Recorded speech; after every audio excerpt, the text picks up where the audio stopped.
A tomb sealed since the age of ancient Greek philosophers should hold nothing worth studying today. Water and time destroy almost everything buried that long.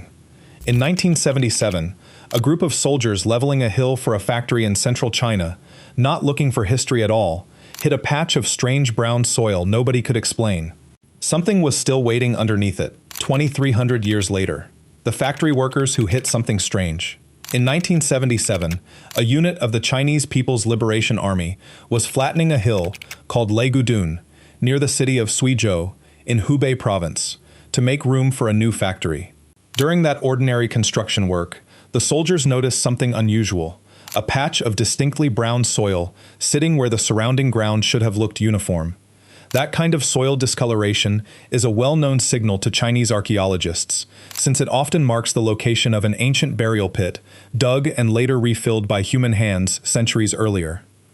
Word of the unusual soil eventually worked its way from the local County Bureau of Cultural Relics up to the Hubei Provincial Institute of Archaeology, and their persistence in following up on that single detail is exactly what led to one of the most significant archaeological discoveries in Chinese history.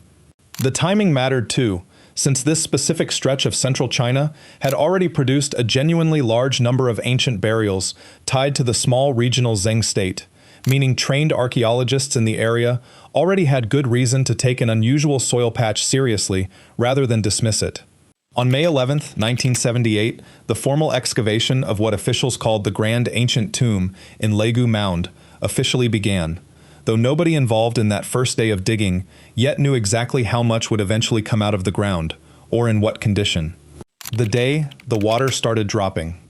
As the excavation team dug deeper into the site, they discovered the tomb was massive, built from enormous wooden timbers and covering roughly 220 square meters, with a total depth of about 13 meters.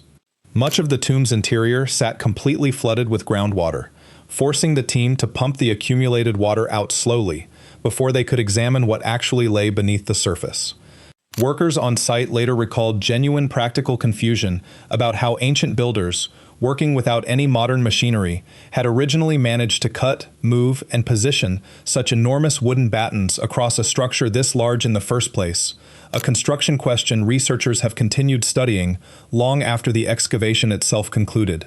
As the water level continued dropping, the excavation team began to notice shapes emerging from beneath the surface. When the water had fallen by about 40 centimeters, the tops of two wooden shelves became visible. A full day later, the top edge of an enormous set of bronze bells finally broke the surface of the remaining water. According to the excavation team's own official 1978 report, the exact moment came at 5:05 in the morning on May 23, 1978, and the site erupted into celebration once word spread that something extraordinary had just been uncovered. After 40 total days of careful excavation, the tomb, sealed and undisturbed for more than 24 centuries, had finally been fully opened. That massive, waterlogged burial chamber turned out to hold more than 15,000 individual objects, a genuinely staggering collection for archaeologists to catalog. And understanding exactly what all of that material actually meant required first figuring out precisely who had been buried there in the first place. Who was buried here? Inscriptions found throughout the tomb identified its occupant as Marquis Yi of Zhong, sometimes referred to in translation as Duke Yi, the ruler of a small state called Zhong that existed during the transition between China's spring and autumn period and the following Warring States period. Marquis Yi died around 433 BC, at approximately 42 or 43 years old, based on later analysis of his skeletal remains recovered from inside his own double-layered coffin. That specific historical moment, the late 5th century BC, sat right in the middle of one of the most intellectually and politically turbulent stretches of ancient Chinese history. The Warring States period that followed was defined by nearly constant warfare between competing regional powers, even as the same era produced the foundational intellectual traditions of Confucianism, Taoism, and legalism that would go on to shape Chinese philosophy for the following 2,000 years. Zheng was a genuinely minor state within that same turbulent landscape, existing largely under the political and military shadow of Chu, a much larger and more powerful kingdom based along the middle reaches of the Yangtze River that had already absorbed dozens, by some accounts 50 or more, of smaller neighboring states by this point in Chinese history, eventually controlling territory as extensive as some of the great dynasties that had ruled the region centuries earlier. That specific political relationship, a small vassal state operating under a considerably more powerful neighboring kingdom, would eventually become central to one of the biggest unanswered questions surrounding this exact tomb. For now, though, understanding the tomb itself meant understanding how its builders had organized the space, since the entire structure had been deliberately designed to mirror the layout of an actual royal palace. The 4 rooms built like a palace. The tomb split into 4 connected chambers, each serving a different purpose, recreating Marquis Yi's own household for use in the afterlife. The eastern chamber held his double-layer lacquered coffin, its outer frame reinforced with bronze, its inner surface painted with doors, windows, and guardian spirits, meant to protect him. That same chamber held personal items too: furniture, a zither, silk, and the coffins of 8 young women, buried alongside a dog in its own coffin. Though none of the tomb's bronze ritual vessels sat here, those were reserved for the central hall. The western chamber held 13 more coffins, likely servants meant to keep serving the Marquis in death.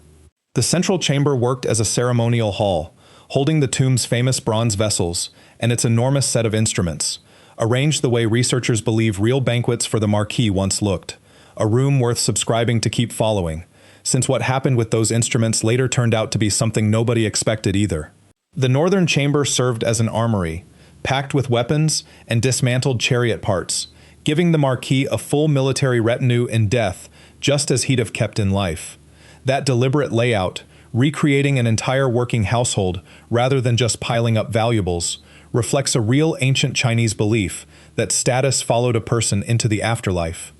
Understanding the scale of that ambition means looking at the one object that made this tomb famous worldwide: the bells that still play in tune today. The central chamber's ceremonial hall held an enormous set of bronze bells, known in Chinese as Bian Zhong, considered today the largest and best-preserved set of ancient bronze bells anywhere in the world. The full instrument consists of 65 individual bells, weighing nearly 5 metric tons combined, suspended across 2 large L-shaped wooden racks, one measuring roughly 7.5 meters long and the other just over 3 meters long, positioned perpendicular to each other and organized into 8 distinct groups, spread across 3 separate hanging levels. The largest single bell in the set stands over 1.5 meters tall and weighs more than 200 kilograms, while the smallest measures just over 20 centimeters and weighs only a few kilograms, a size range spanning nearly 100-fold difference within a single coordinated instrument. What makes these bells genuinely remarkable goes considerably beyond their size. The bells carry a combined total of 3,755 inscribed Chinese characters, representing the earliest known systematic text on music theory anywhere in Chinese history.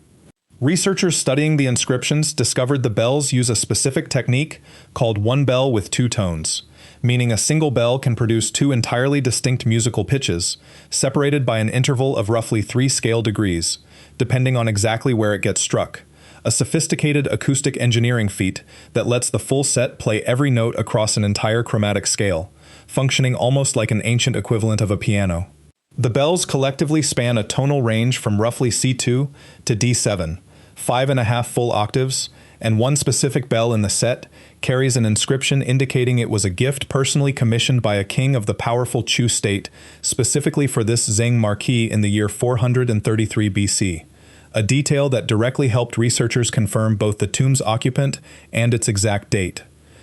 On August 1, 1978, researchers actually played the ancient bells in a live orchestral performance inside a local auditorium, marking the first time in over 2,000 years that this exact instrument had produced music for a live audience. That single performance gave modern listeners a genuinely rare experience, hearing an authentic ancient voice sound out clearly across more than 20 centuries of silence.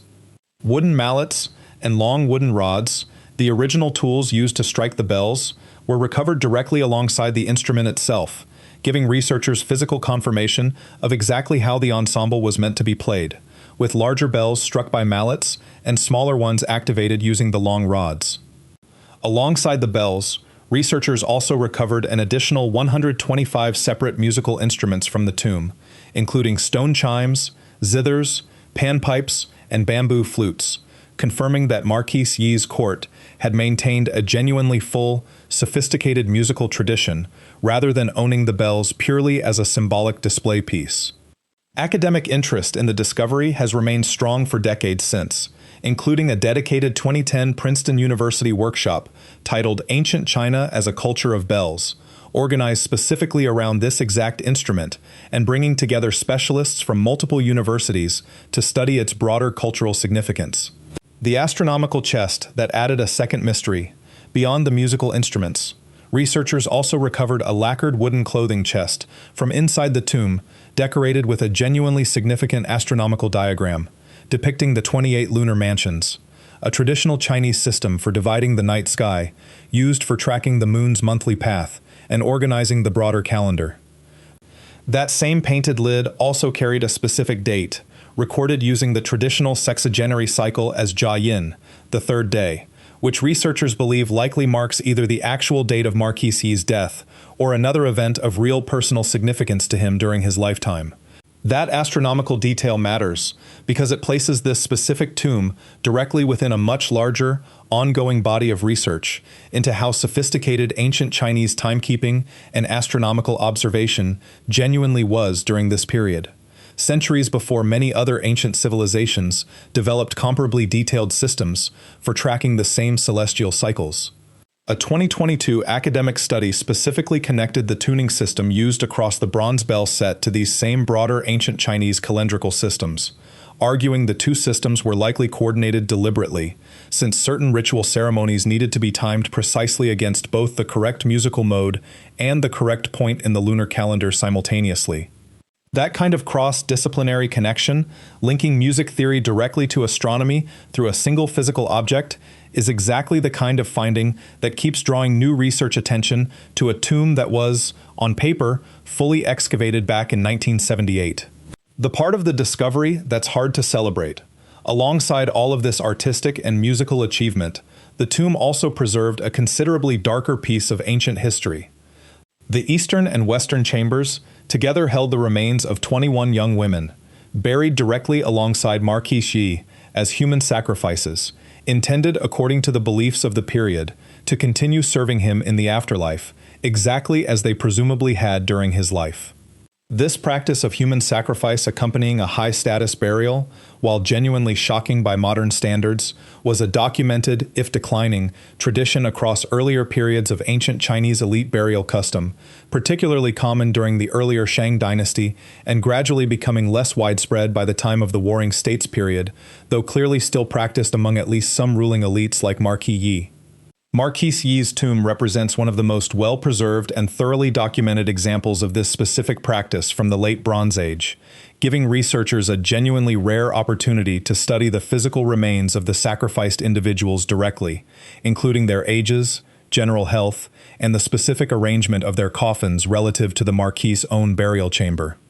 Modern researchers studying the tomb have generally approached this aspect of the discovery with the same careful, factual seriousness applied to every other part of the site, treating it as a genuine, sobering historical reality rather than glossing over it in favor of focusing purely on the tomb's more celebrated artistic treasures. Understanding the full scope of what this specific burial actually contained requires acknowledging both its genuine artistic achievement and this considerably more troubling human cost, side by side. The other 15,000 objects nobody talks about, as much beyond the famous bell set and its accompanying instruments, the tomb held an almost overwhelming volume of additional material. Excavators recovered a total of 6,239 individual bronze objects, including 117 formal ritual vessels spanning 38 separate varieties, along with 4,777 separate weapons across 8 distinct categories, and 1,127 individual chariot parts across 9 categories. In total, researchers eventually cataloged more than 15,000 distinct objects recovered from the tomb as a whole, a volume of material large enough that cataloging and conserving it properly has remained an ongoing institutional project at the Hubei Provincial Museum for decades since the original dig concluded. Among these objects, one specific bronze set stands out for its sheer technical sophistication, a matched wine vessel known as the Marquis Yizun and Pan, consisting of a wine container called a zun, paired with a wide basin called a pan, used together to warm or cool wine before serving, with the zun standing roughly 30 centimeters tall and the accompanying pan spreading nearly 60 centimeters across. The zun's mouth is covered in elaborate, multi-layered hollow decoration that appears from a distance to resemble drifting clouds, but on closer inspection reveals an intricate lattice of interwoven dragon and snake figures, with 4 small leopard figures climbing up the vessel's neck, and its base and body further decorated with hornless dragon motifs and additional dragon relief work. Archaeologists studying ancient Chinese bronze casting techniques have generally agreed this specific set represents the single highest achievement of bronze casting technology anywhere in the Warring States period, sophisticated enough that one modern craftsman reportedly spent 20 years attempting to produce a full-scale, faithful replica, and modern metallurgists still actively debate the exact ancient casting method used to produce its extraordinarily fine, multi-layered hollow work.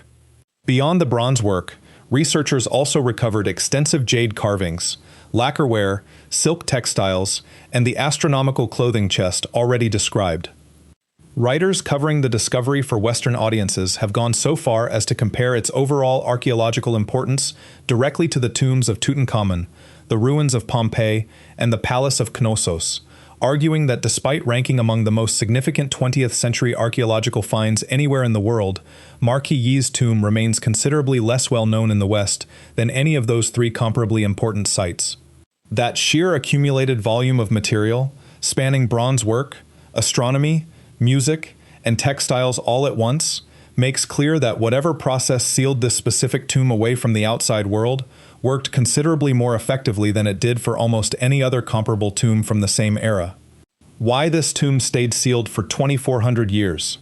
The overwhelming majority of ancient Chinese elite tombs from this same general period have been found looted, collapsed, or otherwise significantly disturbed long before modern archaeologists ever had the chance to properly study them, making an intact discovery on this scale genuinely rare. Marquis Yi's tomb survived in such remarkably preserved condition, largely because of the same groundwater that initially made excavating it so physically difficult.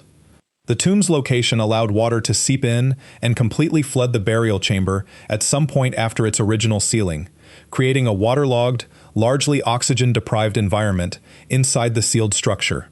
That same flooding, while making the 1978 excavation itself a slow, technically demanding process requiring careful pumping and drainage, also helped protect the tomb's wooden structural elements, lacquerware, and bronze objects from many of the ordinary decay processes, oxidation, insect damage, and structural collapse that typically destroy buried organic and metal material over centuries of exposure to normal soil conditions.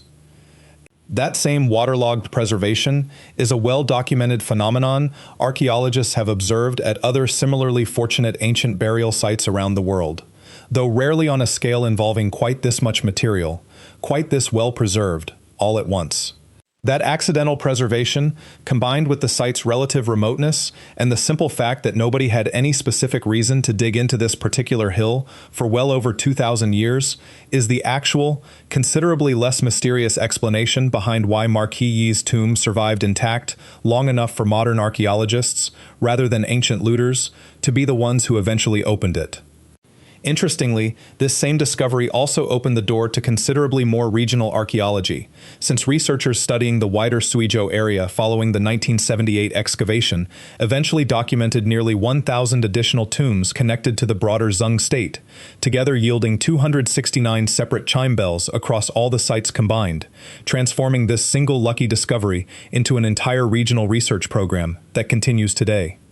What modern science has done with it since research into the tomb has continued steadily since 1978. A full archaeological report came out in 1989, and most recovered objects now live at the Hubei Provincial Museum in Wuhan, where a modern replica of the bell set performs daily for visitors, playing both traditional pieces like the Butterfly Lovers and Western classical works by Beethoven.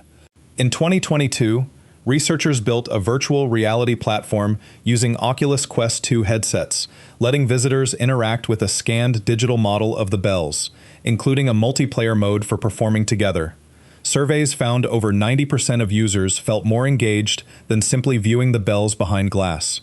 That same year, a separate study connected the bell's tuning to ancient Chinese calendar systems used for timing rituals. In 2025, UNESCO added the bell set to its Memory of the World program, calling the inscriptions some of the clearest ancient evidence anywhere of a mathematically structured approach to music theory, comparable to surviving Greek writings from roughly the same era. That steady mix of archaeology, modern technology, and international recognition shows how much value researchers still pull from one tomb, nearly 5 decades after digging it up. Not every question has been settled, though, and one puzzle still genuinely divides historians studying the site. What archaeologists still debate. Perhaps the single biggest unresolved question surrounding Marquis' tomb involves the basic political and technological relationship between his small vassal state of Zhong and the considerably more powerful Chu kingdom that dominated the wider region during this same period.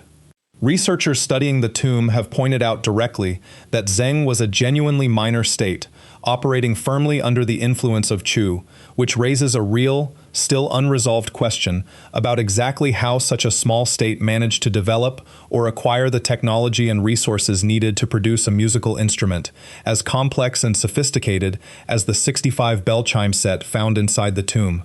Some researchers have proposed that the bell inscribed as a personal gift from a Chu king may hint at a closer, more collaborative political and cultural relationship between the two states than historians have traditionally assumed, rather than the purely dominant and subordinate relationship the historical record typically describes.